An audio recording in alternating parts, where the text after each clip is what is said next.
안녕하세요. 심플한 관심 종목 TV입니다. 해당 영상은 이제 수급주 스윙 제 기준 관련해서 말씀을 드릴 거고, 이거는 결국에는 자신의 기준이 중요해요. 저는 그냥 이제 제가 매매했던 수급주에서 스윙을 할 때 좀 들고 왔던 근거, 이유들, 그런 거를 좀 설명을 드릴 거긴 한데, 결국에는 자신의 기준이 중요합니다. 이거는 일단 이렇게 해서 수급주 스윙 관련해가지고 어려운 건 없어요. 딱 들어보면 항상 이런 거 그냥 자연스럽게 생각을 할 수 있는, 엄청 어렵거나 막 엄청 뭔가 특별한 기술이 있는 건 아니에요. 근데 그냥 조금 더 남들보다 생각을 더 하고 더 좋아 보이는 이유, 그런 거에 대해서 합치고 합쳐서 매매를 하는 겁니다. 자, 일단 수급주 스윙을 할 거죠. 수급주 스윙을 할 때는 수급주예요. 말 그대로 세력 테마주가 아니라 수급주. 수급주라는 게 뭐죠? 일단 수급주를 알아야 수급주 스윙을 하겠죠. 수급주는 해당 종목 주가를 좌우하는 주축이 기관, 외국인인 경우예요. 수급주는 해당 종목의 주가를 올리던가 내리던가 뭐 갖고 노는 애들이 기관이나 외국인일 경우. 자, 간단하게 들어가 볼게요. RF텍, 얘는 최근에는 기관이 들어왔죠. 이거는 근데 아직까지는 수급주라고 말씀드리기 어려워요. 왜냐면은 그 전에 상승을 했을 때, 이런 구간 6월 18일 이럴 때 뭔가 특별하게 수급이 들어온 게 아니죠. 6월 18일 상승을 했었을 때도 양 매도였어요. 이런 식으로 갑자기 들어왔기 때문에 얘는 연속성이 없으면은 아직까지 수급주라고 판단을 안 합니다. 자, 시젠도 엄밀히 말하면 제가 수급, 외국인 주축으로 지금 올리고 있다라고 말씀을 드렸지만, 거래 대금을 보세요. 거래 대금이 2조 3천억이 터졌어요. 근데 외국인은 457억밖에 안 샀죠. 이런 식으로 했다가 주가 시세를 줄 때에 거래 대금 대비해서 외국인이나 기관이 얼마 샀냐, 이 비율로 볼 수 있는데, 이거는 좀 비율이 정확히 나눠져 있는 건 아닙니다. 뭐 거래 대금 그날 시세를 줬는데 거래 대금 대비해서 외국인이나 기관이 뭐 10분의 1 이상을 샀다, 딱 맞아 떨어지는 건 아니에요. 그 부분쯤인데, 시장 같은 경우에는 수급도 있지만 분명히 세력도 얽혀있는 수급 세력주, 뭐 이런 느낌으로 갔다가 지금 움직이고 있거든요. 외국인이 이 주축으로 갔다가 다 올린 게 아니에요. 분명히 세력도 같이 섞여있는 종목입니다. 지금 수급주는 거래대금이 막 1조씩 이렇게는 안 터져요. 못 터져요. 안 터지는 게 정상입니다. 엄밀히 말하면. 자, 그리고 신풍제약, 이거 수급주일까요? 거래대금이 1조씩 계속 터져요. 근데 외국인은 34억을 샀어. 이것도 수급주는 아닙니다. 거래대금 대비해서 비율이 너무 낮고 연속성 있게 얘가 주가를 좌우했다는 흔적이 없어요. 그냥 시세 줄 때 잠깐 들어오고 다시 팔고 이러죠. 수급주는 연속성이 있어야 됩니다. 기관이든 외인이든 연속적으로 꾸준히 들어오는 애들이 있어요. 이따가 보여드릴 건데, 얘는 그런 점에서 당연히 아닙니다. 그러면은 최근 유비케어, 얘는 딱 봐도 비어있죠. 비어있어요. 비어있는데 주가는 여기서부터 계속 올라왔죠. 4월 말부터. 자, 4월 말로 한번 가볼까요? 자, 여기서 수급이 조금 들어왔는데 연속성이 비기 시작합니다. 그리고 수급주는 결정적으로 어떤 뉴스, 재료 하나로 올리지는 않아요. 수급 기관 외인이 들어온다는 것은 대부분은 실적이 좋아서 들어옵니다. 그렇기 때문에 유비케어 같은 경우는 비대면 의료, 원격 의료, 코로나 때문에 그 이슈 재료로 갖다 상승을 시켰죠. 근데 수급주는 그런 단일 재료 이런 걸로 상승을 시키진 않습니다. 좀 특징이 그런 게 있어요. 파미셀, 갑자기 양매수가 들어왔어요. 이거 수급주일까요? 아니에요. 얘도 코로나 치료제죠. 근데 실적이 뭐 팔리고 렘데시비르가 엄청 잘 팔려가지고 뭐 파미셀의 실적이 엄청 좋아진다 이런 뉴스를 저는 못 본 것 같아요. 그리고 연속성도 떨어져요. 이렇게 외국인이 6일 연속 샀다. 이걸 연속성이라고 판단할 수 있는 거 아니냐? 말씀하실 수 있지만 이거는 연속성이라고 볼 수 없는 게 이 종목이 원래부터 상승할 때 거래대금 대비해서 그냥 외국인은 단타치로 들어오는 거예요. 세력주에. 세력이 올리는 거에 단타치로 들어온 애들입니다. 이거는. 그 주체가 분명히 달라요. 세력이랑 기관 외인이 주체로 올리는 거라. 그리고 이런 단일 테마, 그냥 뭔가 테마 반짝할 거, 그런 걸로는 얘네들이 수급이 지속적으로 안 들어와요. 주가 좌우하지도 않고. 써니전자, 얘도 그냥 당연히 비어있죠. 드림텍 듬성듬성 들어오긴 하지만 얘도 당연히 거래대금 대비해서 이거는 의미 없는 금액입니다. 얘도 당연히 세력주예요. 아직까지는. 가끔 세력주에서 수급주로 바뀔 때가 있기는 있어요. 특성상. DPC 외국인이 연속적으로 들어오네요. 수급주 아닌가요? 아니에요. 거래대금이랑 보면은 7,500억 터진 날 7월 6일 외국인 8억밖에 안 샀죠. 이렇게 장대 항봉을 세운 날. 한마디로 외국인이 연속성은 있어 보이지만 해당 종목이 시세 줄 때, 크게 상승할 때, 혹은 그런 것 때 수급이 끌어올린 주체가 아니죠. 그리고 들어오더니 하루 만에 금액을 다 팔아요. 다시 사요. DPC도 아닙니다. 그러면은 자 뭐가 있냐? 최근에 그냥 잘 나간 애들 있죠. 카카오, 네이버 이런 애들 수급주로 올랐어요. 최근에는 좀 이제 고점 다가왔는지 매도가 꽤 나오던데 보시면은 얘네들이 분명히 수급에서 수혜를 받은 것도 있고 실적 관련해서 웹툰 같은 걸로 갖다 잘 나간다 얘기가 있죠. 최근에 좀 매도가 많이 나왔으나 기본적으로 일반 엄청 시총 작은 중소기업보다는 수급주가 들어올 때 수급주는 대부분은 좀 어느 정도 시총이 한 몇천억 이상 좀 괜찮은 애들에서 들어와요. 왜? 외국 기관은 잡주는 거의 안 해요. 잡회사에서 할 때는 이제 그냥 단타치로 들어올 때는 있어도 그 회사의 주가를 뭐 끌어올리거나 할 때는 드뭅니다. 첫 번째 포인트, 수급주니까 강하게 수급이 스타트를 끊어주는 자리가 있어요. 거기서부터 연속성 체크가 필요합니다.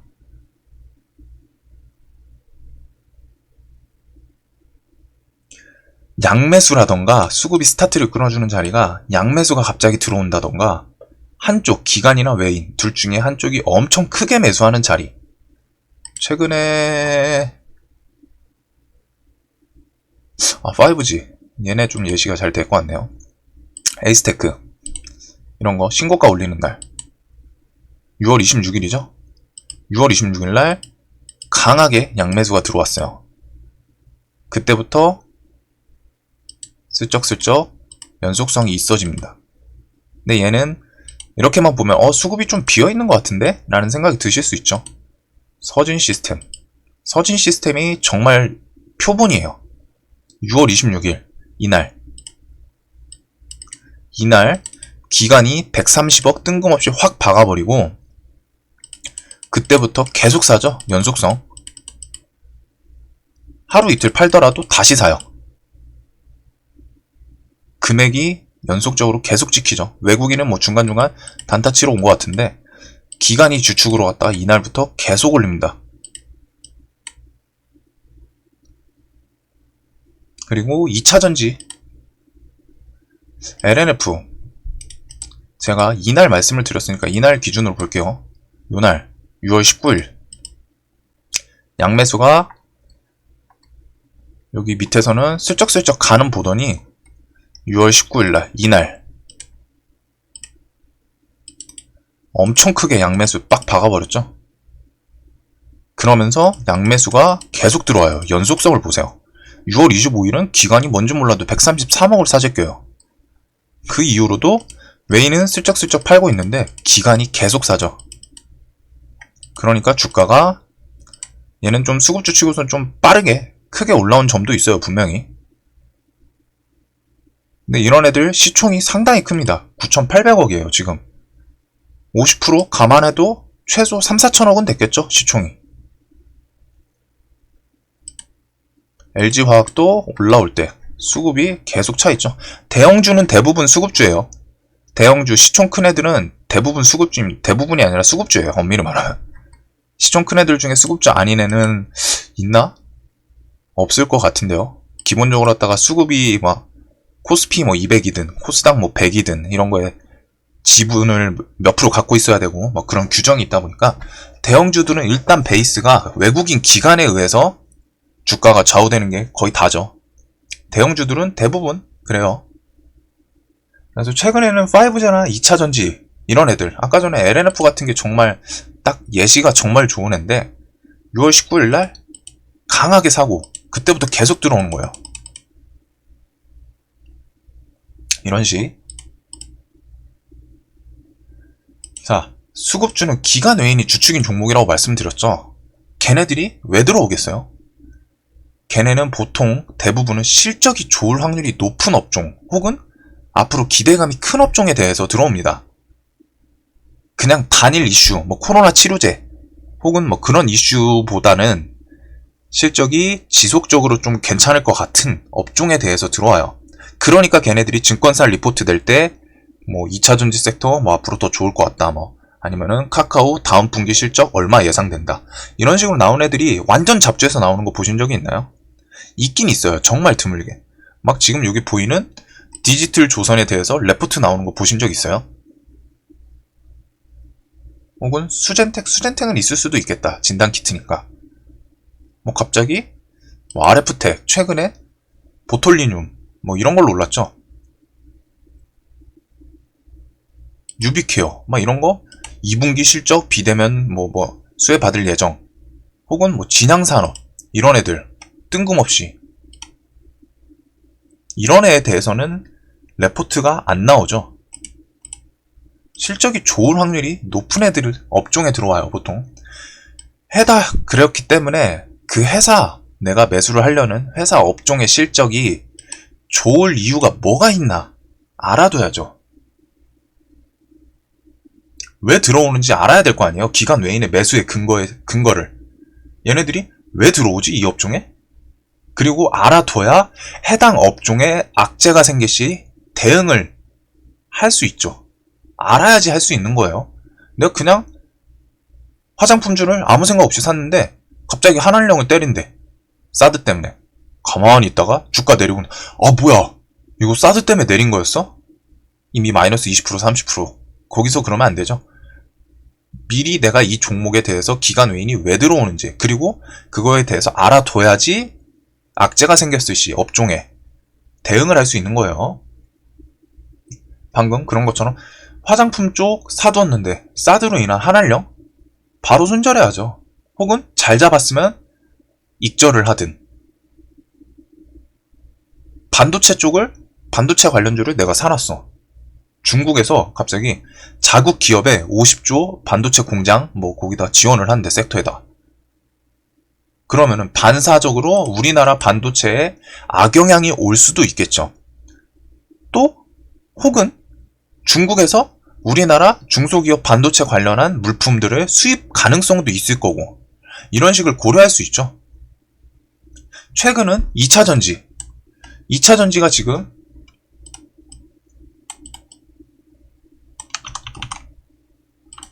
잘 가는 이유가 저는 이런 거라고 생각을 해요. 세계 전기차 시장이 증가하고 있어요. 왜? 친환경 저탄소 정책이 여기저기 이 나라 저 나라 우리나라도 그린 뉴딜 얘기 나왔죠. 그런 식으로 하다가 저탄소 정책이 전 세계적으로 유행을 하고 있어요. 환경 파괴를 막자. 및 전기차의 각국 보조금 지원, 친환경차 보조금 막 생기고 전기차 대장인 테슬라가 시총 하늘을 뚫고 가고 있죠. 우리나라 LG화학이 2차전지 세계 점유율 1위를 했고, 이런 거에 이슈가 있어요. 세계 점유율 1위 했다? 그러면 다음 분기 실적도 괜찮게 나올 확률이 높겠죠. 테슬라가 가면 갈수록 전기차에 대한 인식은 더 좋을 거고, 테슬라가 잘 가는 이유가 뭐겠어요. 물론 사람들의 투자 심리가 그냥 광기로 갖다 몰아치는 것도 있겠지만, 분명히 회사 실적에 대한 뭔가 좋게 나올 거라는 기대감, 그거의 베이스는 전기차가 좀 더 잘 팔린다, 이런 안 보이는 근거가 깔려 있을 확률이 높습니다. 그리고 전기차 시장 증가하는 게 보이잖아요. 친환경 저탄소 정책. 전 세계적으로 왔다가 EU든 우리나라든 미국이든 진행을 시키고 있는 이런 점으로 전기차 시장이 좀 더 증가를 하겠다. 전기차 그 주유소, 충전소라고 해야 되지, 주유소가 아니라 충전소, 전기차 충전소, 그런 것도 증가하고 있고, 왜 증가를 시키겠어요? 인프라를 증가시켜야지 사람들이 사니까. 그리고 산 사람들이 좀 잘 사용을 할 수 있어야죠. 이런 식으로 왔다가 이유를 좀 알아둬야 된다는 거예요. 얘네가 왜 살까? 기관 외인이 매수를 하는 근거가 뭐가 있을까? 그리고서 세 번째, 당연하게 한쪽의 매수가 다른 쪽보다 더 커야 돼요. 외인이 50억을 매도해도 기관이 100억을 산다, 150억을 산다. 그러면은 주가는 오를 때가 많아요. LNF. 외국인이 계속 팔죠. 근데 주가는 계속 오르고 있어요. 왜? 금액을 보세요. 외국인이 12억 팔 때 기관은 20억 사고, 3억 팔 때 100억 사고. 이날은 조금 매도는 밀렸네요. 하지만 다음날 4억 팔 때 26억 사고. 이날은 기관이 안 받아주니까 하락을 했어요. 마지막 날은. 이런 식의 모습.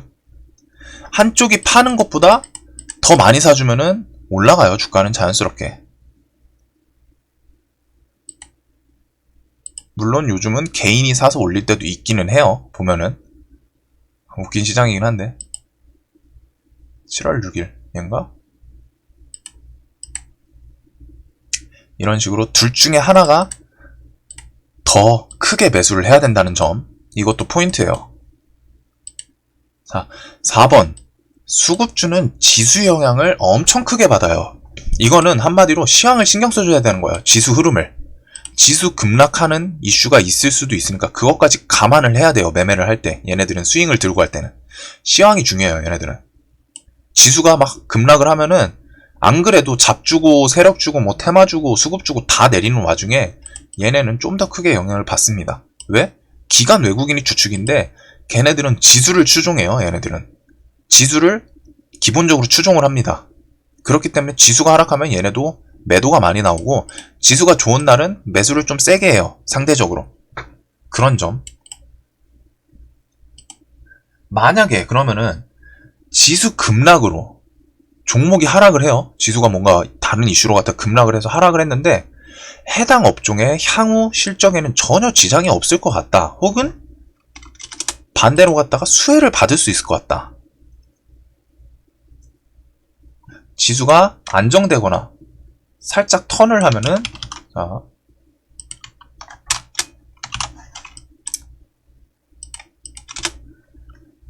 지수 급락으로 종목이 하락을 하는데 해당 업종의 향후 실적에 전혀 지장이 없을 것 같아. 코로나 때문에 내렸는데 뭐 IT 업종, 인터넷 관련한 애들 전혀 지장이 없을 것 같아. 혹은 수혜를 받을 것 같아. 역으로 지금 뭐 진단키트 같은 애들 시젠, 지수가 안정되거나 살짝 턴하면은 해당 업종은 매수가 지속적으로 계속 붙을 가능성이 높아요. 지수가 연속적으로 계속 오랫동안 안 좋을 것 같지만 않으면은 시황상. 이번 코로나 사태 때, 자, 코로나 사태로 갔다가 웬만한 기업들은 조금 실적이 안 좋겠죠. 사람들이 안 돌아다니고 소모를 안 하니까. 근데 자, 반대로 갔다가 코로나 사태 때문에 집에 박혀 있어요. 잘 안 돌아다니죠. 그러면은 비대면 관련주들이 수혜를 받았죠. 이번에 뭐 인터넷에서 시켜먹고 하는 그런 실적들, 회사들, 혹은 네이버 웹툰, 카카오 웹툰, 역대급이라고 하죠. 웹툰 시장. 그런 애들이 비대면 관련해서 수혜를 받아요. 네이버 카카오 웹툰 시리즈 수혜, 큰 성장, 수급 연속성, 이런 점. 코로나로 지수가 급락했으나 반사수혜로 갔다가 얘네들 네이버 카카오는 바닥 대비해서 엄청난 상승을 이뤘죠. 최근에 실시간 종목 조회도 지금 있을 거예요. 카카오랑 네이버는 사라졌네. 카카오 수급 주임에도 최근에는 좀 이제 양매도가 나와요. 슬슬 좀 가격이 높아져서 그런지. 자, 근데 3월 19일 이때가 코로나 급락 최저점을 찍었을 때죠. 자, 3월 19일로 자, 이때가 최저점인데 이때부터 매수가 간을 보기 시작합니다. 그러면서 기관이 외국인보다 더 많이 사거나 뭐 같이 양매도를 때릴 때도 있는데 대체적으로 기관이 좀 계속 들어오죠. 그러다가 4월 16일 이때부터 의미있게 양매수가 들어오기 시작해요. 연속성. 물론 이전에 4월 2일에도 양매수가 들어왔으나 연속성이 떨어졌죠. 외국인. 근데 여기는 4월 16일 여기서부터 양매수 딱 눈에 봤을 때 이때 흐름이랑 다르죠. 매수가 같이 들어오죠. 혹은 4월 23일 외국인이 375억을 사고 기관이 200억 딱 때린 날 4월 23일 여기네요. 이날 몇 프로 상승한 거야? 5% 정도 했네요. 자, 이때부터 외국인이 갑자기 또 계속 들어와요. 기관이 좀 팔더니 다시 들어와요. 외국인 또 사요. 수급의 연속성이 살아나기 시작해요. 물론 좀 듬성듬성 비어있기는 한데 이게 중간중간 지수가 좀 횡보하거나 하면 양매도가 나오는데 이런 식으로 왔다가 계속 들어오면서 삽니다. 주가는 이런 대형주를 크게 끌어올렸죠. 네이버를 볼까요? 수급주가 수급을 당연히 체크는 해야 돼요. 하지만 수급주의 이 장점은 추세 매매가 됩니다. 추세 매매가. 얘네가 수급이 엄청 막 하루 팔고 이틀 팔고 이런 거는 좀 의미가 살짝 퇴색돼요. 그냥 큰 흐름에서 어떻게 흘러가나 매매할 수 있는 섹터입니다. 자, 얘도 비슷하겠죠. 3월 19일 여기서부터 기관이 내려올 때 계속 받았었네요. 애초에. 그러더니 외국인도 갑자기 덕 사고 핑퐁 기관이 247억 사고 외국인은 92억 팔고 32억 팔고 기관이 200억 사고 기관이 좀 많이 사네요. 상대적으로. 그러니까 이렇게 연속적으로 매도가 나옴에도 추세 자체가 살아있다는 거예요. 추세 자체가 살아있으니까 내가 이런 곳에 잘 잡았으면 처음에 천천히 대응을 생각할 수 있어요. 이쪽은 수급 매매는 완전 하나하나에 엄청 디테일 양매도 나왔어. 이거 끝난 거 아니야? 시세 끝났나? 이런 것보다는 자, 베이스가 어차피 얘네들이 들어오는 거는 다음 시즌 실적이 좋을 확률이 높은 종목에 들어와요.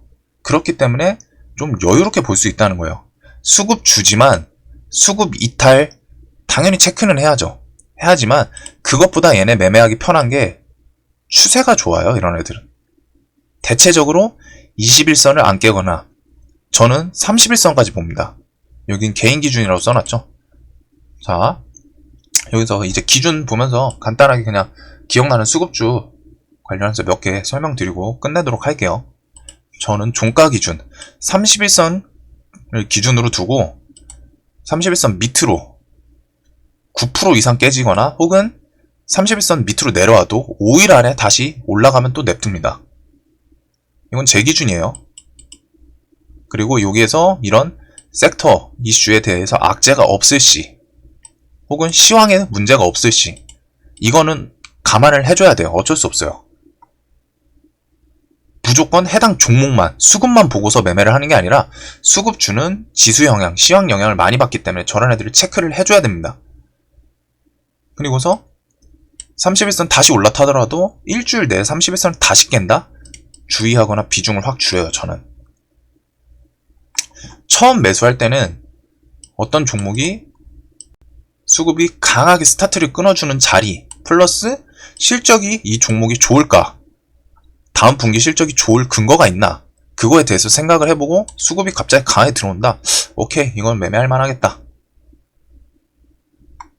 그런 식으로 갖다 매수를 하고 그 이후의 대응은 수급 뭐 이탈 이런 것도 보기는 하지만 전 큰 그림에서 31선 기준으로 갖다 대응을 해요.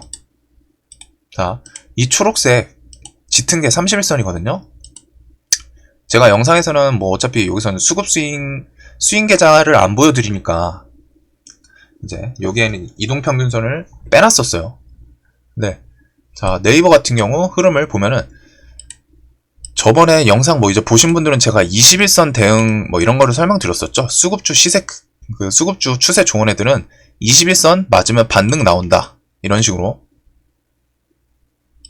자, 이거는 11선이랑 필요 없으니까 지워야겠다.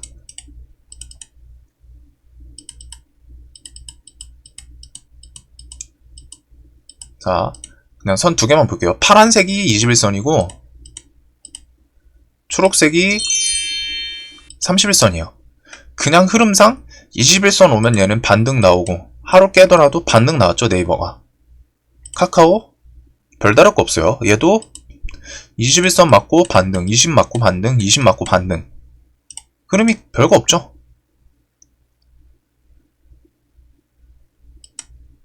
최근에 실적이 좋을 거였으니까. LNF는 뭐 최근에 너무 강하게 올라서 얘는 이동평균선도 멀어요. 그럼 반대로 갔다가 얘가 21선에 근접하는 날이 있겠죠. 그런 곳은 또 한 번 정도는 또 노려볼 수 있겠죠. 해당 섹터의 재료가 나쁘지 않다면. 자, 여기 2차전지 과거에 전기차 처음 상승했던 시즌이에요. 17년. 이동평균선 보세요.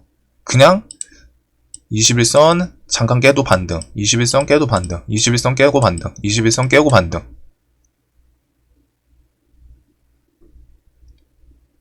일진 머티리얼즈 볼까요? 최근에 올라오더니 21선 반등, 21선 깨도 31선에서 반등, 20, 30 반등. 과거에 17년도 올라왔을 때 별거 없어요. 20선, 31선 반등, 21선 반등, 21선 반등, 21선 반등, 31선 깼으나 5일 안에 턴 반등, 반등. 여기서부터 이제 깨졌죠. 업종 시황이 좋은 애들, 섹터에 그 해당 업종에 수급이 많이 들어오는 애들. 자, 그러면은 5G, 오일솔루션, 에이스테크 이런 애들 아직 멀었죠. 볼 수 있다는 거예요. 얘도 올라올 때 그랬네요. 5G 이렇게 하더니 20에선 깨더라도 5일선, 31선 터치하고 반등, 반등. 5G가 좀 크게 올라왔던 시즌이 있는데 RFHIC, KMW 얘네가 대장을 했었던 것 같은데 아, 여기 있다. 역시나 테마의 대장이 좋아요. 그리고 또 말씀드리지만 이놈 5G 이제 얘기 나오면서부터 엄청난 상승을 이뤘던 놈인데 차트 보세요. 21선 반등, 31선 반등, 31선 반등.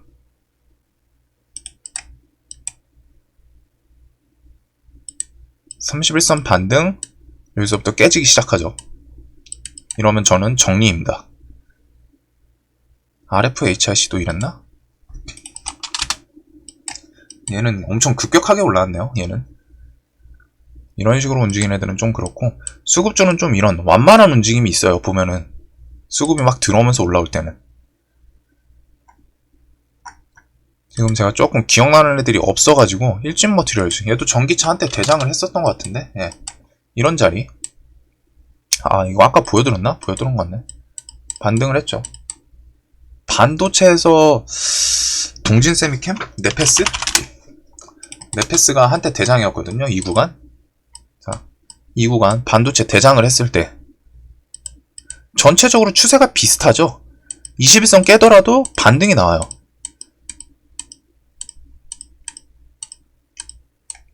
30일선 몇 일 안 깨요. 근데 그 30일선을 7%, 9%, 제 기준에서는 9% 이탈을 하거나 혹은 깨고서 5일 이상 유지될 때 전 거기서 정리를 하기 시작합니다. 그렇다고 이런 거를 자 매수하실 때 고려해야 될 점이 얘네는 분명히 이런 구간에서 강하게 들어온 임팩트가 있었을 거예요. 내가 여기서 늦게 딱 차트를 봤는데 윗자리예요. 이게 많이 올라와 있어. 근데 여기서 양매수가 꽂힌다. 거기서부터 새로운 시세를 줄 거라고 생각하면 안 돼요. 수급주 매매할 때는 수급주 스윙할 때는 밑에서 잡아야 됩니다. 차트상. 위에 올라오고서 여기서 양매수 강하게 들어왔다. 여기서부터 시세 또 준다. 이거 하시면 안 돼요. 내가 차트 대충 봤을 때 밑에 구간에서 양매수가 갑자기 강하게 들어온다. 거기서부터 할 수 있는 거예요. 위에 올라와서 갑자기 양매수 들어온다고 거기서 잡으면은 머리 깨질 확률이 좀 있습니다. 동진쌤께 아까 말씀드렸습니다. 이런 어느 정도 다 시총이 있는 애들이에요. 시총 작은 애들보다는 수급주는 이런 식으로 했다가 쓱 올라오면서 21선 깨더라도 반등, 31선 닫고 반등. 여기도 그랬겠죠. 얘는 좀 근데 여기서는 많이 깨졌었네. 이러면 어쩔 수 없어요. 근데 어차피 저는 31선 깨더라도 5일 이내에 턴을 하면은 또 괜찮게 보는데 이런 거 다시 하면은 좀 정리를 했던가 아니면 그때는 좀 수급을 같이 엮어서 봤을 수는 있을 것 같아요. 이 당시에 제가 수급이 어땠는지 몰라가지고 시황이랑 기억이 안 나요. 17년 매매를 했어도. 네? 추세상 이런 느낌. 이게 이번 연도 3월부터 뭐 턴해서 그런 거 아니냐 라고 생각하실 수 있지만 기억나는 거 아까 2차전지 보여드렸죠? 아니면 5G라던가 2차전지 이런 식으로 했다가 업종, 테마 처음 탔을 때 흐름이 비슷해요. 수급주 주도 섹터의 흐름은 비슷합니다. 그 중에서 대장을 하시면 더 좋고 에코프로도 이랬나? 에코프로도 이랬던 것 같네요. 여기 구간 쭉 올라오면서 반등, 반등, 반등 31선 반등, 반등. 저는 수급주 스윙을 할 때 디테일하게 볼 때도 있는데 그것보다 우선 앞서는 게 얘네 이 업종 실적이 좋을 확률이 좋을 근거가 뭐가 있나, 해당 회사 업종 실적이 좋을 이유가 뭐가 있나를 일단 알아요. 어떻게 보면 가치 투자랑 좀 비슷한 느낌이죠. 그리고 그거에 대해서 악재가 안 생기고 지속적으로 좋은 이슈가 뭐가 있나 계속 찾아봐요. 내가 들고 있을 때는. 수급은 사실 서포트 해주는 개념입니다. 왜? 추세를 보고 매매해요. 이때는 완전 디테일하게 하루하루 보고서 뭐 정리가 아니라 추세상 그냥 21선, 31선 커다랗게 보면서 매매를 여유롭게 합니다. 대신에 그런 것 때문에 수익률은 날마다 야금야금 오르는데 좀 길게, 그리고 얘네들은 움직임이 더뎌서 대응하기도 좀 편해요. 섹터 특징상 세력주처럼 하루에 10% 20% 왔다 갔다 하는 게 아니라 천천히 오르다가 한 번씩 7% 올려주고 또 천천히 오르다가 10% 올려주고 오르다가 20% 올려주고 이런 식으로 움직이거든요. 그래서 수급주는 이제 좀 더 많이 보시긴 하셔야 될 거예요. 이게 그냥 제가 말씀드렸다고 해서 뭐 계속 그렇게 움직일 수 있는 건 아니고. SKC도 수급이 좋았네요. 얘가 업종이 뭐였지? 화학 관련주?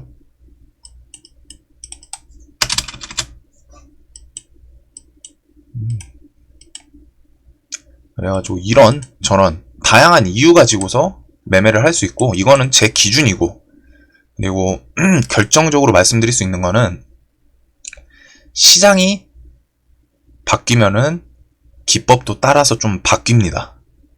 무조건 과거에 고정되어서 먹히는 기법도 있기는 있어요. 하지만 분명히 시황 따라, 시장 흐름 따라 지금 공매도가 없죠. 그래서 더 좋은 것도 분명히 최근 종목들 보여드렸던 거에서는 좋은 이유도 있을 거예요. 공매도가 없기 때문에 신고가 종목이 안 눌리고 더 가는 최근 트렌드, 이런 것도 반영을 해주셔야 돼요. 종목에. 엄청 복잡하죠. 간단해 보이지만 복잡하고, 또 반대로 갔다가 어떻게 보면 또 간단해 보이고 별거 없네, 내가 다 아는 거네, 그냥 당연한 거네 들어봤을 때. 이런 식으로 매매를 하기도 했습니다. 그래가지고 뭐. 그리고 다시 한번 말씀드리지만 수급주는 스윙할 때 차트 자리상 뭔가 좀 많이 올라와 있다. 그러면 새로운 섹터를 기다리시는 게 나아요. 그냥 위에 올라왔는데 2차전지 같은 거 손절 감안 안 하고서 그냥 매매를 했다. 혹은 좀 기다려요. 21선, 31선 올 때까지. 차라리 첫 매수를 그 부근에서 하시고 손절을 잡는 게 훨씬 납니다. 지금 이 자리에서 더 올라갈 것 같다. 잡는 것보다 기다리시면 내려와요. 기다리시면 21선이 올라가서 만나든 얘가 내려오든 만납니다. 내가 이 종목을 너무 사고 싶어. 2차전지 섹터 테슬라 너무 잘 나가서 여기서 더 올라갈 것 같아. 신고가 갈 것 같아. 갈 수도 있죠. 그래도 조금 기다리세요. 21선 근접하는 그 자리가 그나마 조금 더 안전한 자리가 됩니다. 그냥 이 자리에서 무턱대고 사지 마시고 그런 점 좀 기다림의 미학이 필요해요. 그리고 사실 이 종목은 원래 이런 밑에서 잡고서 그냥 쭉 들고 하는 게 사실 에이스입니다. 에이스? 베스트입니다. 말이 꼬였네. 저도 이거 3만원에서 팔고 지금 배 아파서 죽겠는데 그 이후로 안 사고 있어요. 기다리고 있어요. 21선이나 31선 내려와라. 그 부근에서 한번 좀 다시 살라고 스윙주. 이날 잘 잡아놓고 3만원 와가지고 조정 주겠지 하고서 일단 팔았는데 계속 가요. 테슬라가 너무 잘 나가서. 그래가지고 지금 그냥 거기서부터 계속 보고 있어요. 30%. 와. 여하튼 업종에 대한 이해도가 필요한 수급매매, 스윙 관련해서 설명을 드렸습니다. 영상이 도움되셨다면 구독과 좋아요 꼭 좀 부탁드리고 주말 편히 보내셨으면 좋겠습니다. 영상 봐주셔서 감사합니다.